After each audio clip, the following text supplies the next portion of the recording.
Hey everybody, Dan here with Pain Free You.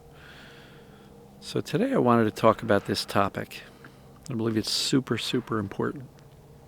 So, the number one way to convey safety to your brain. So, get to that in a minute. Hope everybody's doing fantastic. Cool, crisp day. I forgot the gloves, so my hand will probably get cold again. Relax your body, breathe.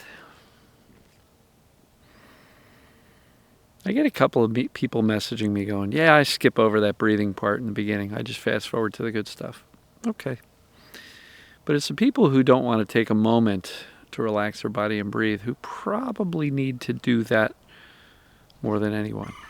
So I'll just encourage you to think over whether or not that 20, 30 seconds you're saving is truly doing you a benefit or possibly a disservice. So the number one way to convey safety to your brain, simply put, your response. How do you respond to your symptoms? How do you respond to your pain? How do you respond to your life stress? How do you respond to your own thinking? How do you respond to your emotions?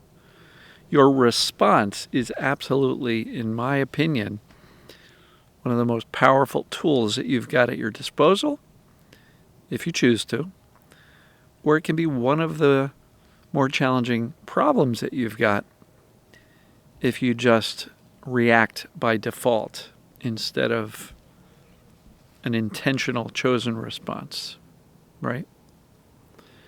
It's not stress that's the problem. It's how we respond to it that's the problem. And so, for those of you new to the channel, welcome. Hit the red subscribe button if you're on YouTube. Give it a thumbs up if you're on Facebook.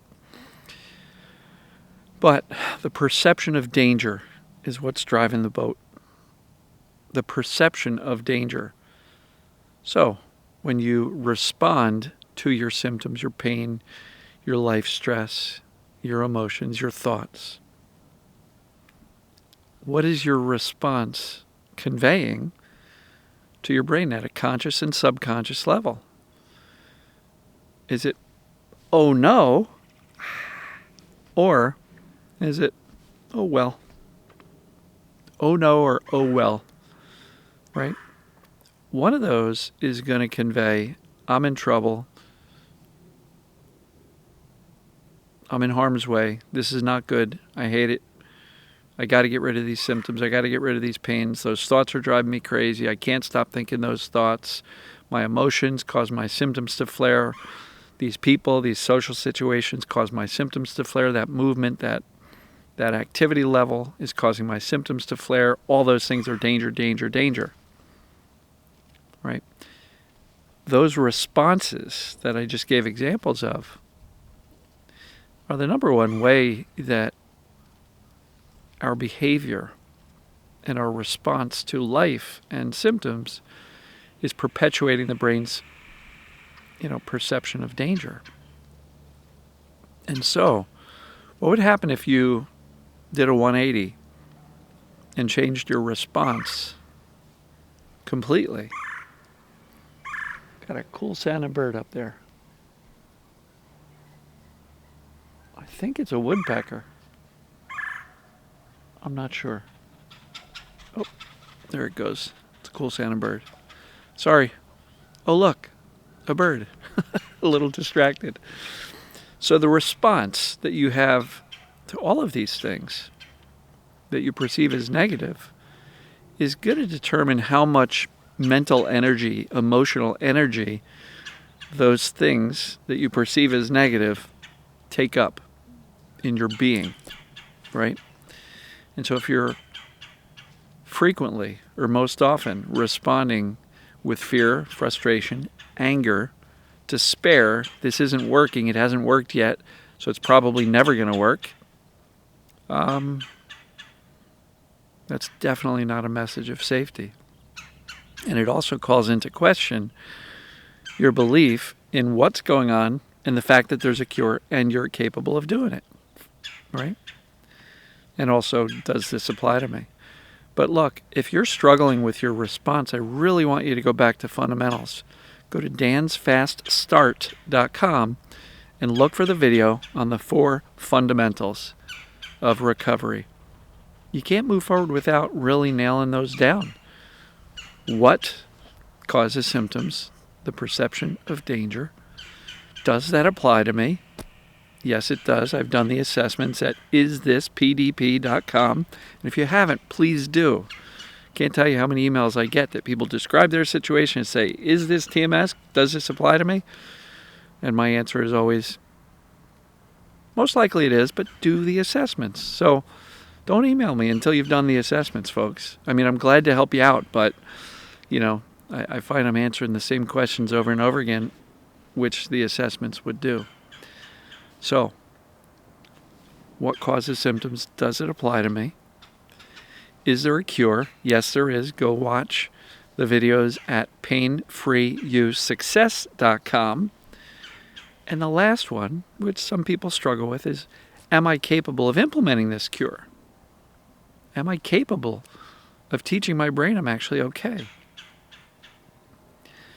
My belief is yes. I believe everybody can get better, including you, because it's very formulaic. It's very predictable that when you effectively convince your brain you're safe through your response primarily, but through the accurate knowledge of what causes it, the fact that this applies to you, that there's a cure and you're capable of it. I mean, those foundational things.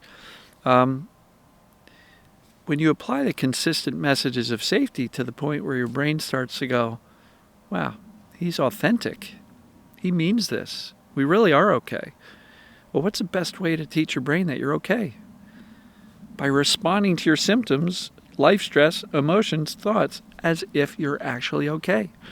Because if every time one of those things happens, you kind of panic and freak out and get anxious or in despair or worry that this isn't going to work for you, you're conveying the exact opposite of what we want to teach the brain.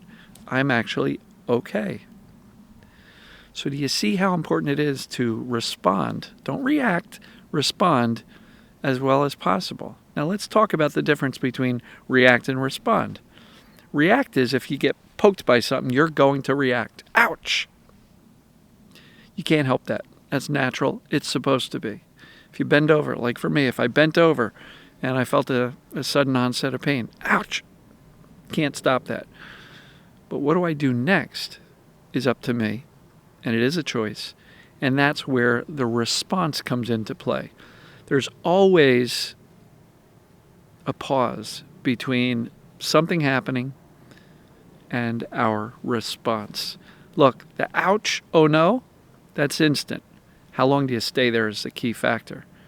Because you can stay in the ouch for seconds and then move on to the proper, most effective response, which is always calm, safety, clarity, certainty, trust, outcome independence. Know that this is going to pass. This is not a recovery from symptoms. We're not healing anything. We're teaching the brain we're okay. And that takes time and mostly consistency. And one of the more powerful tools is how do we respond?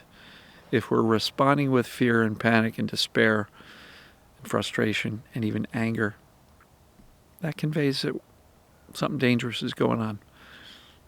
But if we flip it and we respond as calmly as possible, reassuring, freaking out less and less, calmly reassuring more and more, eventually you'll get to the, oh well, I have symptoms today, not a big deal, and it will be authentic. And when the brain sees your authenticity in truly knowing that you're okay, that's when things really change.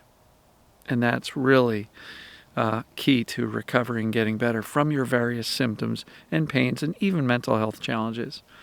Oh, well, I'm anxious today. Not a problem. I'm experiencing this thing called anxiety. Not a problem. It's not dangerous. Right? Doesn't matter if that happens in the morning, later in the day, in the middle of the night. Oh, well, I'm fine. Nothing horrible is happening.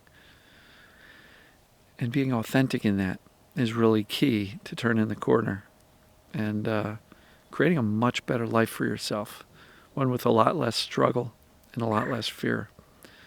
So I appreciate all of you. I love you.